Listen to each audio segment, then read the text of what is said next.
नमस्कार, गुलमोहर किचनमध्ये आपलं स्वागत आहे. तर थंडीमध्ये हा बेत झालाच पाहिजे. सर्दी खोकला जर असेल तर ह्या शेंगोळ्यामुळे तो कमी होण्यास आणि आराम पडण्यास खूप मदत होते. शिवाय या शेंगोळ्याने अजिबात वजनसुद्धा वाढलं जात नाही. नक्की ही रेसिपी ट्राय करा. त्यासाठी आपल्याला इथे 4 हिरव्या मिरच्या घ्यायच्या आहेत, थोडेसे जिरे घ्यायचे आहेत आणि भरपूर असा लसूण घ्यायचा आहे आणि त्यामध्ये थोडीशी कोथिंबीर घालायची आहे. आता हे पाणी टाकून बारीक वाटून घ्यायचं आहे. इथे आता याप्रमाणे हे बारीक वाटून घेतलेलं आहे. आता इथे हे हुलग्याचं पीठ मी चाळून घेतलेलं आहे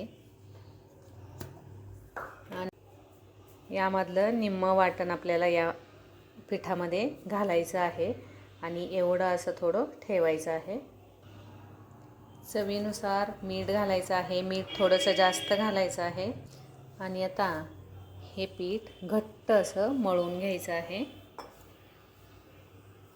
इथे आता थोडंच पाणी घालून मी हे याप्रमाणे मळून घेतलेलं आहे आणि आता काय करायचं, आपल्याला लगेच शेंगोळे हे तयार करून घ्यायचे आहेत. त्याआधी थोडासा हा गोळा बाजूला ठेवायचा आहे आणि थोडंसं कोरडं पीठ घ्यायचं आहे शेंगोळे बनवण्यासाठी. इथे आता पातेलं घ्यायचं आहे आणि पातेल्यामध्ये 3 पळ्या तेल घालायचं आहे. तेल तापल्यानंतर त्यामध्ये थोडीशी मोहरी घालायची आहे आणि थोडेसे जिरे. यानंतर हे वाटण यामध्ये घालायचं आहे आणि भरपूर असं पाणी घालायचं आहे शेंगोळे शिजण्यासाठी.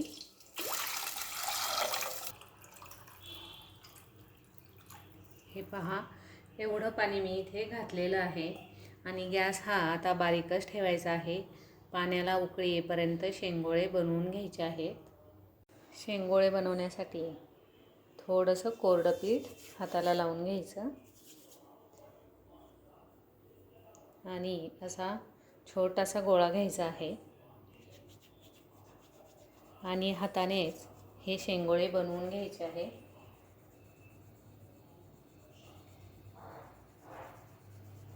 हे पहा, याप्रमाणे छोट्या मोठ्या साईजमध्ये तुम्ही हे शेंगोळे वळवून घेऊ शकता किंवा अगदी छोटे छोटे सुद्धा तुकडे तुम्ही करून घेऊ शकता.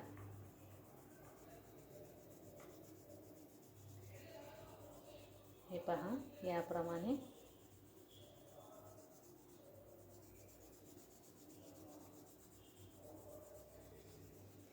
थंडीसाठी हे शेंगोळे खूप फायदेशीर आहे. सर्दी खोकला वगैरे जर झाला असेल तर याचं जरी पाणी तुम्ही पिले या शेंगोळ्यांचं तरीसुद्धा आराम पडतो. याप्रमाणे सर्व शेंगोळे हे करून घ्यायचे. इथे आता याप्रमाणे सर्व शेंगोळे बनवून झालेले आहेत. हा जो पिठाचा गोळा होता त्यामध्ये थोडंसं पाणी घालायचं आहे आणि हा अगदी एक जीव मिसळून घ्यायचा आहे पाण्यामध्ये. अजिबात त्याच्या गाठी वगैरे होऊ देता कामा नये.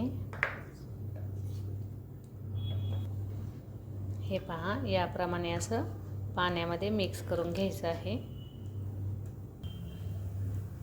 आणि हे आता या पाण्यामध्ये घालायचं आहे. आता छान अशी उकळी आल्यानंतर यामध्ये शेंगोळे सोडायचे आहेत.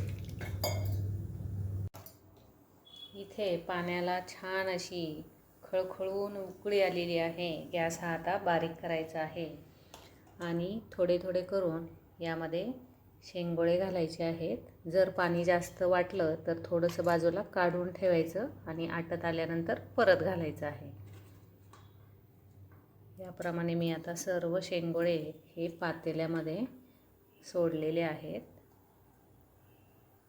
गॅस आता फुल करायचा आहे. एकदा उकळी आली की गॅस परत बारीक करायचा आहे.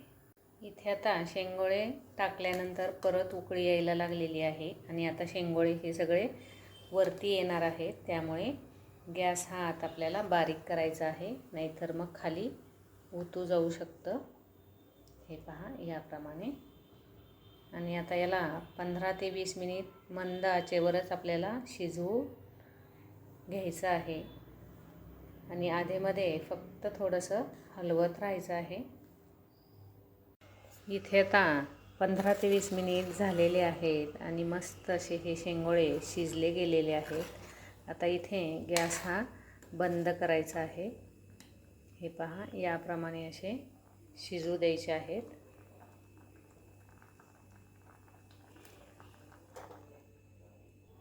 थोडीशी कोथिंबीर घालायची आहे आणि गरम गरम शेंगोळे खायला घ्यायचे आहेत. आता हे जे शेंगोळे आहेत ते तुम्ही तसेही खाऊ शकता किंवा भाकरीसोबतसुद्धा खूप छान लागतात किंवा भातासोबतसुद्धा खूप छान लागतात. हा व्हिडिओ तुम्हाला जर आवडला असेल तर लाईक, शेअर, कमेंट आणि सबस्क्राईब करायला विसरू नका.